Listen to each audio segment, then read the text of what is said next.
Merino, y su conferencia lleva el título de Esoterismo en el crimen, móvil o coartada. Un aplauso, por favor. ¿No estaba ya? Bueno, buenas tardes a todos. Antes han comentado que seguramente a más de uno le daré la comida.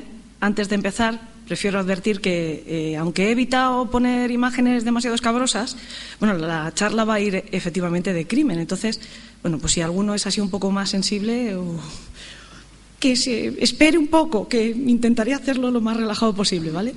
Antes de ninguna otra cosa, antes de empezar la charla, dar, por supuesto, las gracias a los organizadores que me han dado esta oportunidad de estar con todos vosotros. Gracias a vosotros que me vais a aguantar. Y si me veis muy nerviosa, entender lo que es mi primera vez, ¿vale? Bueno, efectivamente la charla se llama Esoterismo en el crimen móvil y coartada, porque lo que voy a intentar explicar es cómo hay veces que... Yo sé que todos vosotros de sobra conocéis esta parte que llamamos los peligros del ocultismo, ¿no? Puesto que sois investigadores, sois personas a las que les gusta el misterio, habéis indagado y sabéis perfectamente los riesgos que tiene, pues, para una mente poco crítica, poco formada, ¿no? O demasiado necesitada de esperanza en ocasiones también, ¿no? El adentrarse un poco sin guía y un poco de cualquier manera, sobre todo la experimentación en estos terrenos, ¿no? Lo que ocurre es que la mayoría de las veces esos peligros no llegan a ser más dolosos que bueno, pues una estafa o algo así, que ya es suficiente. No obstante, pero en un pequeño porcentaje de los delitos que podemos encontrar, pues ese factor esotérico da lugar a pues delitos de sangre, que son realmente lo que nos debe de preocupar.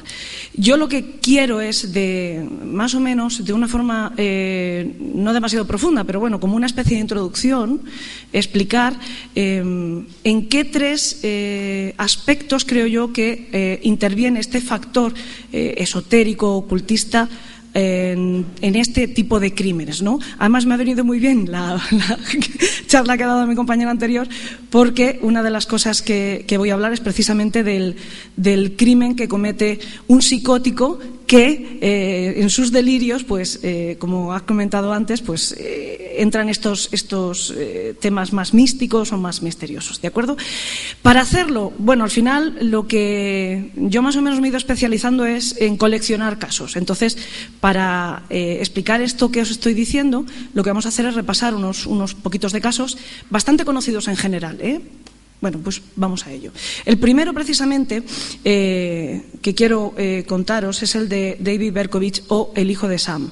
¿Por qué elijo este caso? Bueno, pues porque yo pienso que en el ámbito del asesinato, del homicidio, o sea, del delito de sangre, en el que intervienen pues estos factores esotéricos, se pueden producir básicamente por tres cuestiones. Una, porque se utilice como coartada o como excusa para justificar un hecho que habría ocurrido de cualquier manera. De hecho, ha ocurrido por un factor completamente distinto, pues por dominación, por control de las víctimas, por un móvil sexual, pero que a la hora de presentar una defensa resulta muy útil, sobre todo en otros países, no en el nuestro, que tenemos mucho más separado el tema de las creencias de los sistemas más oficiales de la sociedad, pero si nos fijamos en Estados Unidos, el tema de creencias está como mucho más imbricado en, por ejemplo, el sistema penal o el sistema judicial, ¿no? Entonces, los abogados encuentran cierta utilidad que casi nunca funciona, pues en alegar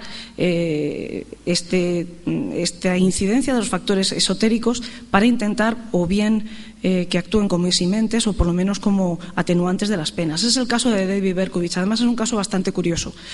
Entre los años 1976 y 77, nada más que en un año, la ciudad de Nueva York sufrió una serie de atentados, sobre todo contra parejas que estaban principalmente esperando en sus coches, de un individuo que con un arma de gran calibre, un revólver del calibre 44, disparaba prácticamente encima de sus víctimas, se aproximaba aprovechando la oscuridad cuando estas parejas estaban o bien pues tonteando en el coche o simplemente habían salido de lo que fueran y se dirigían a casa.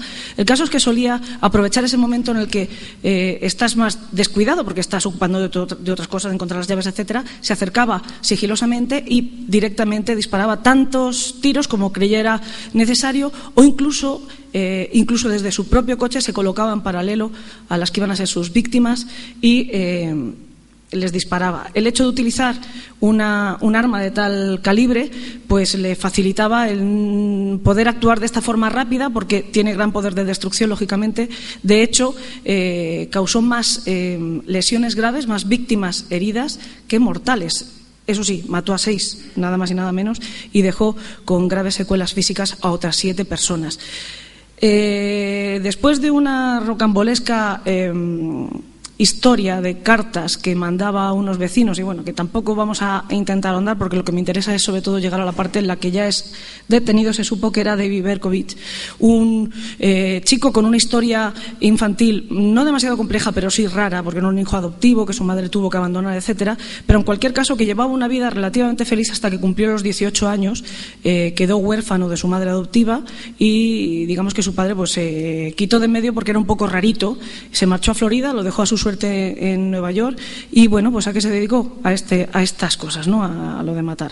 El caso es que cuando le detuvo la policía, lo que explicó es que no lo hacía porque, o sea, que no lo podía evitar, que lo hacía porque recibía órdenes de un demonio llamado Sam que vivía en el perro labrador de su vecino.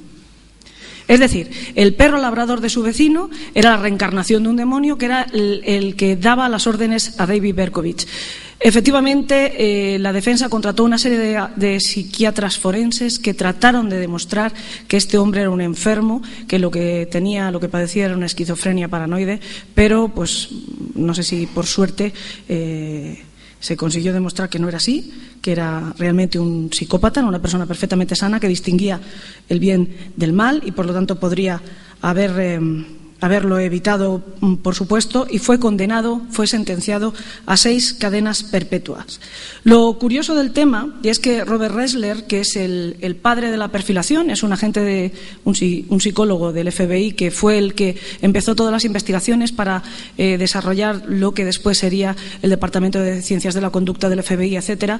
Esos estudios se hicieron a partir de una serie de entrevistas con asesinos fundamentalmente en serie que ya estaban en prisión, y a partir de una serie de entrevistas se establecieron unas estadísticas para intentar descubrir estos factores comunes que ayudan a la hora de analizar un escenario del crimen a trazar un perfil psicológico del criminal. Pues entre otros objetos de estudio eligió a Berkowitz y consiguió que le confesara que efectivamente lo del pobre perrito labrador era un invento, que él realmente mataba porque encontraba un gran placer sexual en acabar con la vida. Sobre todo también tenía un componente de frustración porque se consideraba muy feo, no ligaba fundamentalmente, entonces odiaba a las parejas, pero también existía un factor sexual en sus crímenes, porque de hecho después de cometer estos asesinatos y mientras disfrutó de libertad volvía muchas veces al lugar de los hechos e incluso se masturbaba observando pues las manchas de sangre que todavía quedaban, o incluso el típico dibujo de tiza que hace la policía cuando va a hacer el levantamiento de un cadáver, ¿no? Este es el hijo de Sam, es bastante conocido. Voy a hablaros de un caso, aquí corro cierto riesgo porque ya anoche me di cuenta de que estoy entre expertos y bueno, pues a lo mejor me vais a tener que enmendar la plana, pero es un caso que a mí me gusta mucho y en el que siempre que lo he mencionado pues parece que se despierta cierta polémica. La verdadera historia de Amityville. Sobre todo la segunda parte del caso, ¿no? La primera parte del caso, aunque resulta escalofriante, pues no tiene demasiado misterio, ¿no? Ya sabéis que en el 112 de Ocean Drive, en Amityville, Long Island, muy cerca, por cierto, no nos movemos mucho de Nueva York, pues vivían los DiFeo. David, era Ronald. Es que tenía ayer una errata. Creía que los padre e hijo protagonistas de esta historia se llamaban Robert. Bueno, pues es Ronald. Los DiFeo, compuestos por el matrimonio de Ronald Louise, sus 3 hijos varones, que son Ronald Jr., conocido como Butch, Mark y John, y las chicas Alison y Dawn. Esta familia, bueno, el padre era un hombre realmente severo, se llevaba un poco mal con todos, les exigía demasiado, pero especialmente pues con su hijo mayor, pero adolescente de 17 años, Butch. Además, el hecho de que Butch ya estuviera pues coqueteando con las drogas, siendo el cabecilla de una pequeña banda de camorristas, incluso protagonizando determinados hurtos que le habían hecho ya dar con sus huesos varias veces en comisaría, no facilitaba que la relación padre-hijo pues fluyera de mejor manera. Tanto es así que incluso unos días antes del que se cometieran los asesinatos, Butch llegó a encañonar a su padre con un rifle y disparó, le amenazó, le dijo voy a acabar contigo, y disparó, pero la fortuna, por lo menos en ese momento que tuvo Ronald padre, fue que el arma se encasquilló y pudo salvar su vida. No sería por mucho tiempo, porque apenas unos días después pues cogió un rifle del calibre 35 y fue primero al dormitorio de... Esperar, que esto va un poco demasiado rápido. Fue primero al dormitorio de los padres, lo vemos, no sé si... Bueno, la foto que está en el centro en medio es la foto del matrimonio, de hecho, en el lugar del crimen. Lo que estáis viendo son las escenas de estos hechos. Son fotos un poco fuertes, pero bueno, en fin, es la pura realidad, es lo que hay. Como os digo, primero acabó con la vida de su padre, 8 tiros, nada más y nada menos. Después mató a Luis. Después fue a la habitación de sus 2 hermanos pequeños, con total sangre fría les disparó. Y por último acabó con la vida de sus hermanas. Evidentemente, después del primer tiroteo contra su padre, su familia estaba despierta. No tuvo ningún inconveniente en incluso amenazándoles, dejarles esperando en la habitación para después terminar lo que se había propuesto. De nuevo, también por el tiempo que tenemos, no quiero entrar demasiado en cómo fue detenido en el interrogatorio. El caso es que después de una serie de presiones a las que le sometió la policía, Butch acabó confesando que efectivamente había sido él. Pero sus defensores le recomendaron que alegara que había matado a su familia en defensa propia.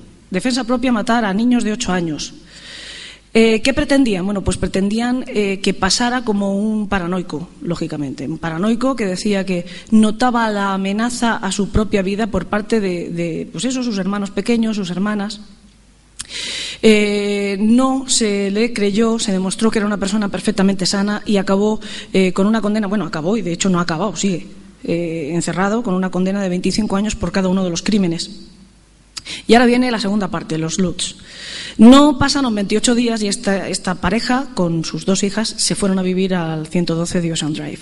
A los 26 días salieron escopetados de allí y, bueno, creo que todos más o menos conocéis la historia del cerdito con los ojos rojos, las moscas, el cura que fue... Bueno, si no la conocéis, baste el resumen, como resumen, contaros que no llegó un mes, salieron huyendo de esa casa y vendieron la historia de que lo habían hecho porque existía una presencia maligna muy potente que les amenazaba continuamente, que habían visto distintos fenómenos bastante espeluznantes y que incluso este señor, el señor Lutz, había empezado a cambiar su aspecto físico para empezar a adoptar una apariencia muy similar a la de Butch, el asesino anterior. Tanto fue así que, bueno, pues interesó la prensa, se interesó investigadores, hasta que llegó Stephen Kaplan, un investigador de fenómenos paranormales de bastante seriedad, y consiguió, además de comprobar que allí no ocurría nada de nada, consiguió que el abogado del joven Difeo le llegara a explicar que todo había sido una maniobra en la que todos sacaban algún beneficio. En su caso, pues poder intentar convencer al jurado de que la responsabilidad de aquellos 5 asesinatos no correspondía a su 6 asesinatos no correspondían a su cliente, sino que había sido un ente del más allá, un demonio a lo mejor, que efectivamente pues había tomado a la fuerza la voluntad de su defendido y había disparado este rifle, o al menos que no estaba lo suficientemente bien de la cabeza afirmando tal cosa como para o que no era dueño en ese momento de sus actos como para que la cosa fuera menos y pudiera pasar como un enfermo mental. Los Lutz que sacaron, pues obviamente mucho dinero porque vendieron su historia para hacer un bestseller y una serie de películas, que es lo que os digo que supongo que todos conocéis y que habréis visto. No todos los casos de crimen que se desarrollan con una influencia del mundo del ocultismo, del esoterismo, se deben pues eso, a una ficción, a una excusa, a una coartada. Hay veces que pues se debe a que el victimario no está bien de la cabeza, por lo menos no en el momento de cometer los delitos. Y ahora ya venimos a nuestro país para hablar, en primer caso, de un chico, Álvaro Bustos, que conoció la fama por dos cuestiones. La primera, porque fue un buen cantante durante la década de los 70, formó parte de un trío musical que se llamaba Trébol, con éxitos bastante conocidos. Hay uno que no pienso cantar, para que ya lo buscáis por internet, que se llama Carmen, grupo Trébol. Y bueno, pues eso, tuvieron algún número 1, se hizo bastante conocido, pero llegó el año 77, el grupo se disolvió y llegó el anonimato.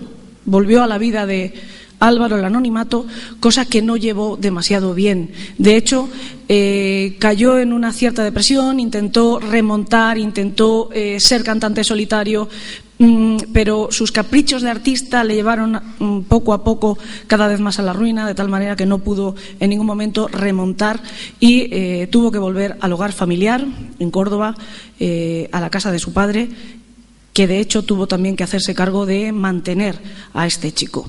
Si esto fuera poco, si el hecho de haber perdido su notoriedad no hubiera sido bastante como para que tuviera esa fuerte depresión, fallece su madre y él siempre, aunque nunca llegó a explicar qué razones le llevaban a creer tal cosa, pues él atribuía el fallecimiento de su madre a la que estaba realmente unido precisamente a su padre. Poco a poco, un momento, es que llevo un rato mareando el agua y no le da el trago. Poco a poco, como os digo, pues se fue encerrando en sí mismo, empezó a aficionarse a leer libros de brujería, de magia negra, de exorcismos, perdiendo poco a poco el contacto con su padre, con Manuel, que por cierto era una persona muy, muy popular, muy querida en Córdoba. Él había sido director del Conservatorio de Música, era un violinista bastante afamado, una persona muy, muy cercana a los suyos, muy de convivencia de barrio, etcétera. Y por lo tanto nadie se explica por qué Álvaro le tenía esa inquina, ¿no? En cualquier caso, como os digo, pues vivían en la misma casa, ocupando el padre la planta de abajo y el hijo la planta de arriba, con lo cual, si realmente él no quería tener contacto con su progenitor, pues este tampoco podía forzarle. Y efectivamente, en este caldo de cultivo, pues la poquita cordura que le quedaba desapareció del todo y el día antes de Reyes llegó a casa, descolgó las cortinas, rompió la barra de las cortinas, afiló uno de los extremos, la untó con ajo, la sumergió en sal y cuando supo que su padre estaba profundamente dormido, se coló en su dormitorio, descolgó los espejos, los puso boca abajo, roció de sal puerta, muebles, etcétera. Obviamente, a estas alturas el padre ya se había despertado, no entendía muy bien qué estaba ocurriendo, pero ya sabía que su hijo andaba un poco mal. Pero bueno, pues tuvo la sangre fría de sentarse a los pies junto a su padre en la cama y explicarle lo que iba a pasar, explicarle que iba a matarle porque era Satanás. Y ni corto ni perezoso, bueno, hubo un pequeño forcejeo, pero el padre era un anciano, acabó en el suelo. Álvaro saltó sobre él y de un certero golpe, pues le clavó la estaca en pleno corazón, partiéndoselo en dos. Después de hacer esto, le ató las manos y le cortó los tendones de Aquiles. Tanto el tapar los espejos como la sal, como el ajo, como todo esto, era partes de distintos rituales exorcistas que él había leído en todos esos libros a los que había tenido acceso, y creía que todo eso era necesario. Pues los espejos, porque formaban parte de un portal por el que Satanás podía huir. Cortar los talones de Aquiles era también porque no pudiera huir el espíritu o levantarse de nuevo para huir y buscar un nuevo cuerpo en el que colarse. O sea, una serie de delirios completamente extravagantes antes, y no contento con eso envolvió el cadáver en una manta, lo bajó al coche, estuvo bastante rato junto al cadáver, sentó al cadáver en el asiento de acompañante, estuvo bastante rato y al alba salió, llamó a un amigo que tenía una finca en la sierra y le dijo: oye, ¿me dejas, tal y como lo vais a oír, ¿me dejas que vaya a tu finca a hacer una hoguera que tengo que quemar a Satanás?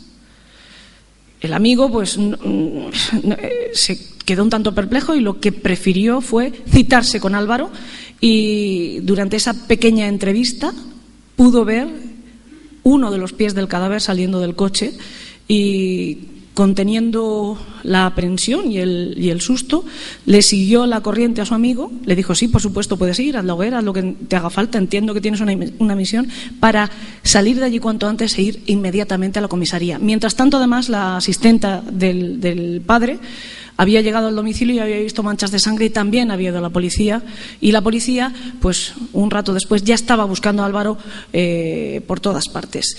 Se confundió de finca. Otro señor le pilló haciendo el fuego, puso una excusa, desistió de esta incineración, volvió a Córdoba, estuvo dando vueltas con el coche con el cadáver de su padre sentado al lado, se fue, después lo aparcó, volvía cada poco para vigilar, le decía, para que no saliera huyendo, y se fue a ver la cabalgata de Reyes, y por último, a la 1 de la madrugada, fue detenido mientras acudía la policía a entregarse. Lo primero que dijo cuando lo detuvo la policía fue: vengo a entregarme porque he matado a Satanás.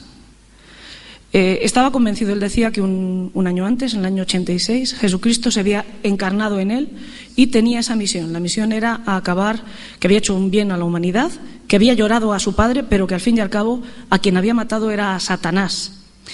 A mí me resulta especialmente espeluznante una de las cosas que explicó. Uy, me quedan 5 minutos y 2 casos, madre mía. Bueno, voy a ser muy rápida. Una de las cosas que explicó es que, pues que su padre, o sea, Satanás, había mantenido relaciones sexuales con su nuera, y que de esa relación había nacido otra reencarnación de Satanás, que era su sobrina. Por suerte lo metieron en un psiquiátrico porque se consideró inimputable. Ahora ya parece que está sano porque ha vuelto a la calle. Bueno, vamos a ver. El siguiente caso creo que es harto conocido por todos. Vamos a ser muy breves. Además, es tan espeluznante que no quiero entrar en muchos detalles. Es el crimen de Almansa. Este crimen es atroz porque es el asesinato de una madre a su propia hija porque decía que estaba poseída por el demonio. No solo eso, sino que estaba embarazada del demonio.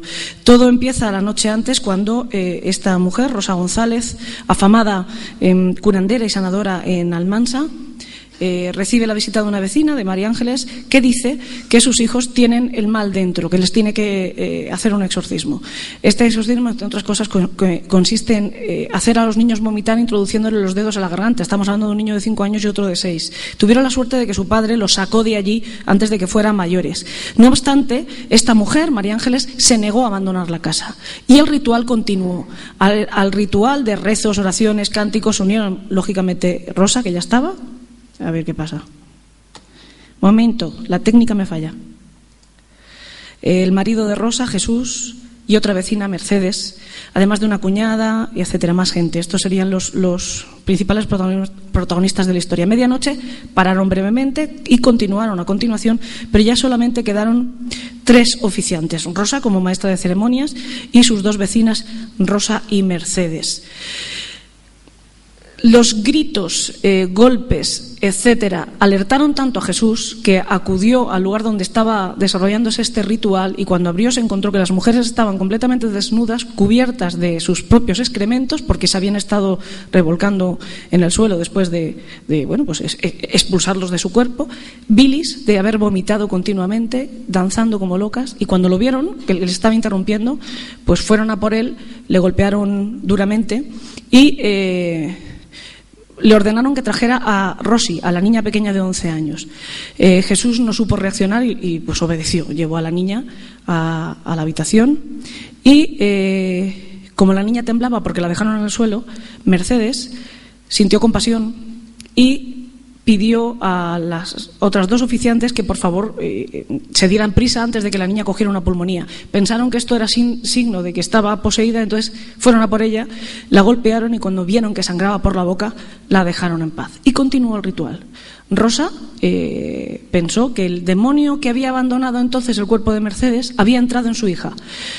Solo os diré que murió por un shock, por la pérdida de sangre, porque Rosy, una niña de 11 años, fue eviscerada por su propia madre, a través de la vagina.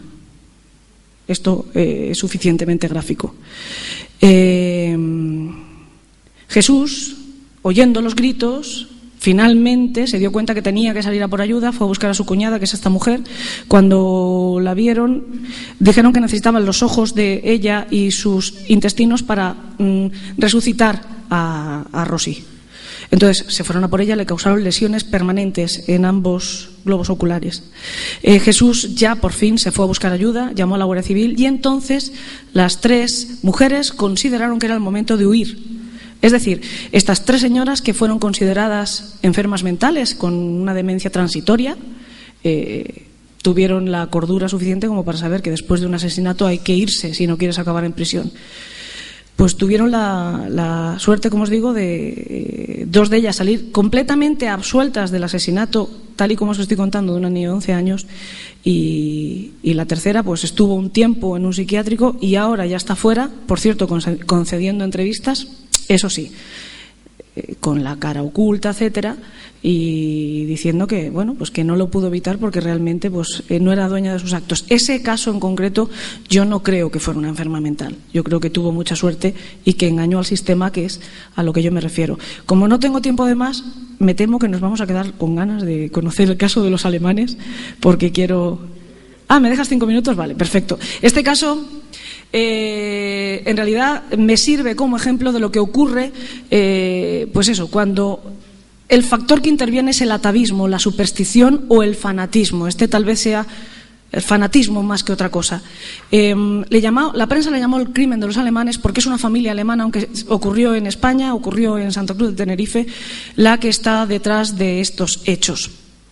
Recientemente además ha sido como resucitado, como vuelta a la actualidad, porque bueno, pues varios programas del misterio como Cuarto Milenio lo ha cubierto y Paco Pérez Caballero lo ha tratado en un libro suyo. En fin, es un caso que en su día el periódico El Caso pues cubrió bastante. Bueno, es el crimen de los Alexander también. Los Alexander eran una familia alemana de origen, eran de Hamburgo, que vinieron a Santa Cruz de Tenerife después de que la policía se pusiera tras la pista de una serie de hechos extraños que habían ocurrido. Bueno, antes que nada os presento a los Alexander. Son Harold y Dagmar, el matrimonio, sus hijas Marín, Petra y Sabine, y el hijo Fran, que va a ser el verdadero protagonista, terrible protagonista de esta historia. Como os digo, ellos son originales de Hamburgo, llegaron a Santa Cruz de Tenerife, se instalaron en esta calle, en el piso de arriba de esta calle que estáis viendo, y ellos pertenecían a una extraña sociedad religiosa que se llama la Sociedad Lorber, que considera que cualquiera que no esté dentro de su fe o de su creencia, son fanáticos religiosos, llevan dentro la semilla del mal, de tal manera que sus miembros prácticamente no se relacionan con nadie que no sea de la propia sociedad. Resulta que Harald tendrá la suerte de ser considerado seguidor del primer maestro en el momento que queda la vacante. Lo consideran como el líder espiritual de esta secta, por otra parte minoritaria, y cuando nace su hijo Fran, anuncia a su esposa que Fran será el profeta de Dios y que a partir de ese momento toda la familia tiene que hacer lo que Fran quiera. Para haceros una idea de qué grado de obsesión tiene esta familia y el tipo de crianza que tendrá Fran, que no sé hasta qué punto es responsable de lo que ocurriría después, porque desde que fue concebido está educado para ser Dios y por lo tanto lo que él quiera, un niño sin ningún tipo de educación, porque es su santa voluntad en todo momento, con toda su familia a su servicio, pues para que os hagan una idea, cuando este chico llega a la pubertad y le despierta el gusanillo sexual, pues como no se puede juntar con gente que no sea de la secta, el padre le ofrece a Dagmar, a su propia madre, y practicará sexo con ella y después con sus hermanas, y lo harán perfectamente, sin ningún tipo de problema, porque están para obedecer al Dios, que es Fran. ¿Qué ocurre? Que una de las niñas, con total inocencia, seguramente sin ningún tipo de intención de delatar a su hermano, lo cuenta en el cole. Y se corre la voz y la policía es cuando se interesa por esta familia. Es cuando deciden huir hasta Santa Cruz de Tenerife, donde pues empezarán a vivir sin evidentemente mezclarse con otros vecinos ni nada, desarrollando trabajos bastante humildes. Las 3 chicas se contratan como limpiadoras en distintos despachos, etcétera. Fran será repartidor y así continúan una vida extraña, sin relacionarse con nadie más, pero bueno, pues más o menos discreta, hasta el día en que Fran y su padre Harald, cubiertos de manchas oscuras parecidas a barro, llegan al despacho del médico en el que trabajaba Sabine, una de las hermanas, y le dicen: pues me gustaría leerlo, si me dejáis un segundín que lo encuentre, porque es que con un tono absolutamente lacónico, esperar a ver si os puedo leer por lo menos literalmente, porque es espeluznante la declaración de este sujeto, de estos sujetos.